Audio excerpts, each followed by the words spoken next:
Hey everybody, it's Chugga Conroy. I'm here today to talk to you about something I've been wanting to mention for a while now. This is in support of Igavania for Bloodstained Ritual of the Night, something most of you have probably heard of by now, but hey, maybe you haven't. For the uninitiated, this is a project led by Koji Igarashi, seen by many as the father of what some call the Metroidvania genre of games, due to his work on many entries in the Castlevania series that fall under this. I know not everyone likes the name Metroidvania, but you know what I'm talking about when I say it. The side-scrolling action with RPG elements, the huge worlds, emphasis on secrets and exploration, you know the drill. I'm sure I don't need to tell you where the fan-given name comes from. But for a long time now, releases of this type of thing have been gone. I've seen a lot of people around here wanting for a new 2D Metroid game or something like it, so I felt it justified making a video about it, even if I'm very late to the party on this one due to being super busy. Anyway, back to the history of this project. RPG-esque Castlevania games were something Igarashi wished to continue refining, which says a lot considering his past works of Symphony of the Night and the handheld Castlevania games of the GBA and DS. But, like in most creative fields, the publisher is the one who decides everything. They're the ones funding the creation and development of projects, and they decide what gets made. The company he worked at, Konami, and any publisher he tried approaching, quite frankly, responded by simply saying that no one wants to play these types of games anymore. As you can guess, he left and turned to Kickstarter to get a new project off of the ground. This is what Bloodstained is. So why am I telling you this? I mean, yeah, the project has already reached its initial goal, plus some stretch goals, and I'll be the first to admit that I don't commonly make videos in support of Kickstarters. I felt it was a good thing to bring up to you, since it's no secret that a lot of Nintendo fans follow this channel, so many of you are likely fans of side-scrolling Metroid, Castlevania, or both. This does lead me into my second point, and this is a big reason why I decided to make this video now of all times. A Wii U version of Bloodstained has been confirmed. I've seen many people saying they weren't interested in backing Bloodstained due to there not being a Nintendo version, but now there is. Before I go encouraging you to back this project, I should go into why I felt like it looked promising. If you've never played Iga's work before and are curious to check it out, much of it is on the Wii U Virtual Console right now on the cheap. My friends ProtonJon and StephenPlays have each made LP videos with some of the games as well, which you can check out down in the description.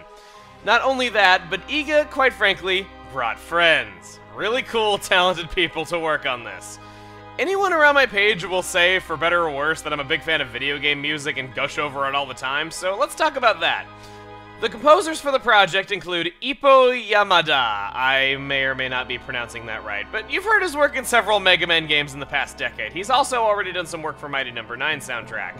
Michiru Yamane, if I'm not pronouncing these right, understand that I am too darn American. She has worked on many Castlevania soundtracks and has even composed tracks for Super Smash Bros. In addition to the music, I would gush over how great the artwork and style are with the stained glass look, but you've seen much of that in this video already and you can judge for yourself. Development is being handled by Inti Creates. I'm sure you've heard their name as they've done a lot of really great 2D games in the recent years. That's about all there is on the informative side of things. If you are interested in any capacity, the backer rewards are on the Kickstarter page in the description.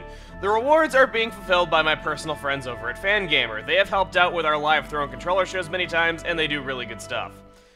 While I don't want to dedicate too much time to backer rewards, there are a couple I'd like to draw attention to. Of course, with any Kickstarter game, you are able to get a digital copy of the game through backing. In this case, it costs about what Game Boy Advance games cost back in the day. Fitting, considering Iga's past work. But, interestingly, and rarely seen in this type of environment, physical copies for the platform of your choice are available too. I wanted to mention this because many people I know are sticklers for physical copies, and this is really friggin' cool that this can actually happen in a crowdfunded game. I should also inform you of the credits clans.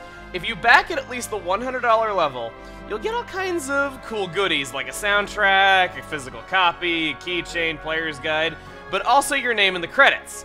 You can pick which credits clan you want your name to appear with, and I am indeed the leader of one of these if you'd like to join mine.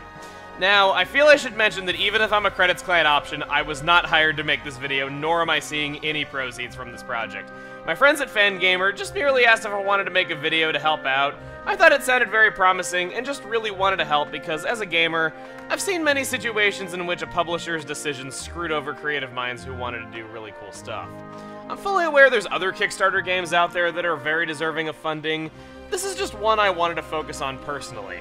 Plus, I do get some strange joy out of being informative, and there was a lot of history to tell.